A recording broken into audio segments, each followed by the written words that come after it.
दिल्ली प्रदेश भाजपा कार्यालय में प्रेस वार्ता कर पूर्व मेयर कमलजीत सहरावत ने संयुक्त प्रेस वार्ता कर पत्रकारों को संबोधित किया। इसमें उनके साथ पूर्व में नॉर्थ राजा इकबाल सिंह ने मेयर शैली ओबेरॉय एमसीडी के अधिकारियों का आनंद करने का आरोप लगाया और बताया कि किस तरह से दिल्ली सरकार मनमानी करके एमसीडी को बर्बाद करने पर लगी और जिन मुद्दों को लेकर आम आदमी पार्टी एमसीडी में आई थी उन मुद्दों को भूलकर करप्शन में लिप्त है। तो निगम के जो कमिश्नर हैं उनकी जो रिपोर्ट है उन्होंने बहुत क्लियरली उसमें मेंशन किया है कि जो निगम के काम है 50 उन्होंने कामों को डिफाइन करके निगम से मांगा था और उनमें से जो काम निगम के हैं वो उसमें रिपोर्ट में रिमार्क्स में कमिश्नर की जो रिमार्क्स हमने लिखा हुआ है कि ये काम एमसीडी के हैं और एमसीडी ही इसको कर सकती है। तो आज के एजेंडा में जो अप्रूव होने के लिए आया है निगम ने जो अपनी रिपोर्ट दी है वो बड़ा क्लियरली मेंशन किया है कि ये काम हम दिल्ली सरकार को नहीं सौंप सकते क्योंकि नहीं तो डुप्लीकेसी हो जाएगी। दो एजेंसियां एक ही काम को करेगी क्योंकि उन्होंने भी जो एजेंडा में अपने डाला होगा हम सफाई करेंगे, ऑलरेडी सफाई एमसीडी कर रही है। तो कहने का अर्थ ये है कि निगम के कमिश्नर ने अपनी तरफ से उसमें बड़ा साफ लिखा है कि ये डुप्लीकेसी हो जाएगी, जो काम निगम का है वो निगम को करने दें। इसके अलावा भी साथियों ऐसे बहुत से एजेंडे हैं जो जनता के हित में नहीं। बार बार वो यही कहते थे कि हम निगम में आएंगे तो जनता के हित के बड़े फैसले लेंगे, प्रॉपर्टी टैक्स को माफ कर देंगे, ये कर देंगे। मैं निवेदन करती हूँ हमारे पूर्व मेयर कमलजीत सहरावत जी से कि वो आपके सामने वो विषय रखें जो बिल्कुल जनता विरोधी है।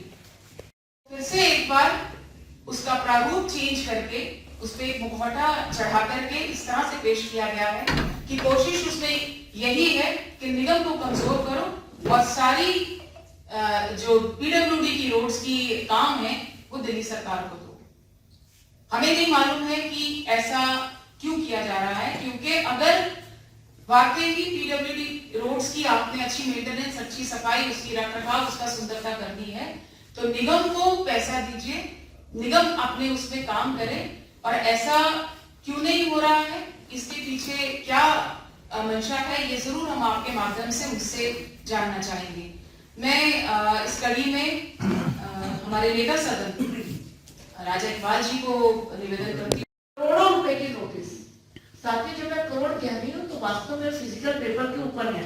करोड़ों रुपए के हाउस टैक्स के नोटिस, प्रॉपर्टी टैक्स के नोटिस।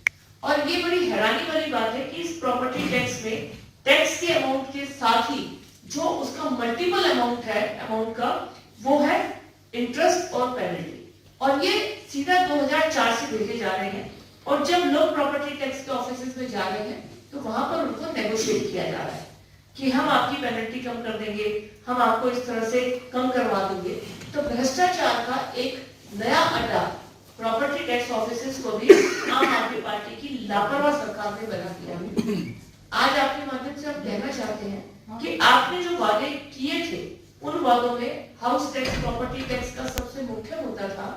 आज हम शायद बोल नहीं पाएंगे हाउस में क्योंकि आप लोगों को पता है कि एजेंडा जितना बड़ा होता है हाउस स्पीकिंग की मिनट्स उतनी हमें कम मिलती है, उतना ही हमारा टाइम कम हो जाता है क्योंकि हमें एजेंडा में बोलने का मौका नहीं मिलेगा। तो हाउस टैक्स में यूनिफॉर्म करने के नाम पर मॉडिफिकेशन, इनका जो एजेंडा है वो है partial modification to uniform the policy of property tax in Delhi. तो ये ज्यादा की तरफ जो बढ़ रहे हैं उसमें कम की तरफ इनको बढ़ना चाहिए और दिल्ली की जनता को जो इन्होंने वादे किए थे उस वादे को पूरा करने पर आज ये विफल रहे हैं, बल्कि उल्टा बोझ डाल रहे हैं। हम ये बात आपके माध्यम से आम आदमी पार्टी को पहुंचाना चाहते हैं कि अगर आप इस तरह से पेनल्टी और इंटरेस्ट लगा के दिल्ली की जनता को त्रस्त करेंगे तो भारतीय जनता पार्टी उसके विरोध में है और चाहे हमें रोड पर निकलकर इसका विरोध करना पड़े हम इसका विरोध करेंगे। धन्यवाद।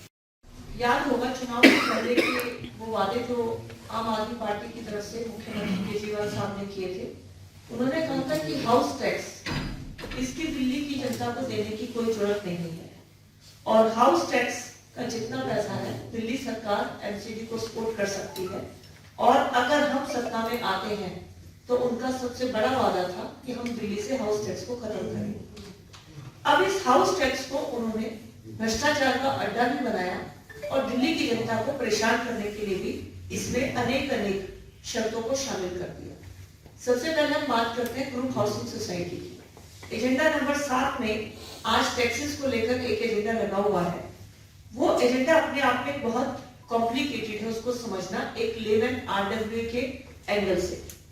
हमारे टाइम में हम लोगों ने प्रोविजन किया हुआ था कि जो भी ग्रुप हाउसिंग सोसाइटी है, विकासपुर, द्वारका, मयूर विहार, पड़पड़गंज, इस तरह के अनेक एरिया है, रोहिणी, जहां पर की बहुत सारी ग्रुप हाउसिंग सोसाइटीज हैं और इन ग्रुप हाउसिंग सोसाइटीज के अंदर एमसीडी सिर्फ और सिर्फ कूड़ा उठाने का काम करती है।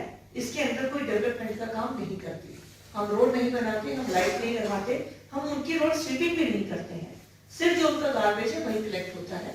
इस बात को समझते हुए हमारे टाइम पर जब भारतीय जनता पार्टी तीनों निगम में सत्ता में थी, तो हमने फैसला लिया था कि हर ग्रुप हाउसिंग सोसाइटी के मेंबर्स को टैक्स में 20% की रिबेट होगी, क्योंकि उनकी हम सर्विसेज नहीं देते, तो 20% की हम उनको रिबेट कर रहे थे कि वो अपने काम कर पाए। और साथ में आपको जो 15% की रिबेट के बारे में पता ही है कि अगर आप टाइम से पहले पे करेंगे तो 15% की रिबेट वो दिल्ली के हर वासी को अवेलेबल थी। जैसे ही आम आदमी पार्टी आई तो उस समय पर ये था कि ग्रुप हाउसिंग सोसाइटी की 20% रिबेट को कम कर दिया गया, खत्म कर दिया गया, और जो टाइम से पेमेंट करने की 15% की रिबेट थी उसको घटाकर 10% कर दिया। यानी कुल मिलाकर 25% का नुकसान ग्रुप हाउसिंग सोसाइटीज को टैक्स में हुआ।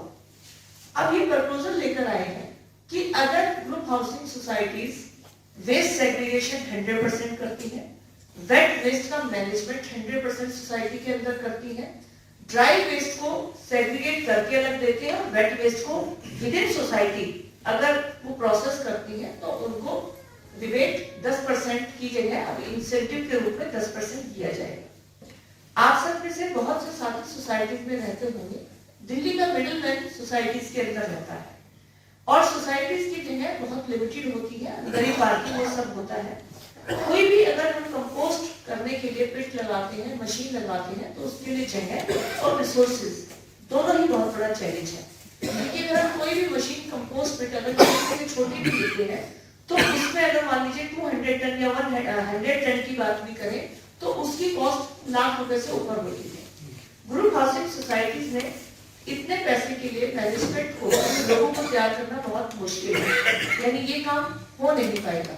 इसमें सरकार की तरफ से जब हम लोग थे तो हमने प्रपोजल दिया था कि जो सोसाइटी हम लोग अपनी तरफ से भी रिबेट देंगे और उस मशीन को हम प्राइस को कम करने की कोशिश करेंगे। लेकिन अब जो ग्रुप हाउसिंग सोसाइटीज के साथ किया जा रहा है वो आपके सामने है। उनकी 20% की रिबेट खत्म कर दी और अगर सेग्रीगेशन होने के बाद अगर उनको इंसेंटिव भी मिलता है तो उसमें भी 90% लोगों का टैक्स पेमेंट होना जरूरी है। तो बहुत ही कॉम्प्लिकेटेड सिचुएशन में इन्होंने दिल्ली की सारी ग्रुप हाउसिंग सोसाइटीज को खड़ा कर दिया, यानी टैक्स के नाम पर इनको आप कहिए कि रिबेट पूरी खत्म कर दी और 1% एजुकेशन सेस टैक्स के ऊपर लग रहा है, वो सब आपकी नॉलेज में है। बहुत ही इम्पोर्टेंट इशू के साथ हम सब यहाँ पर बैठे हैं। जैसे कि आप लोगों को मालूम है कि 2 बजे निगम का हाउस शुरू हो जाएगा। अगर हम लोग हाउस से पहले यहाँ पर बैठे हैं तो कोई ना कोई कारण होगा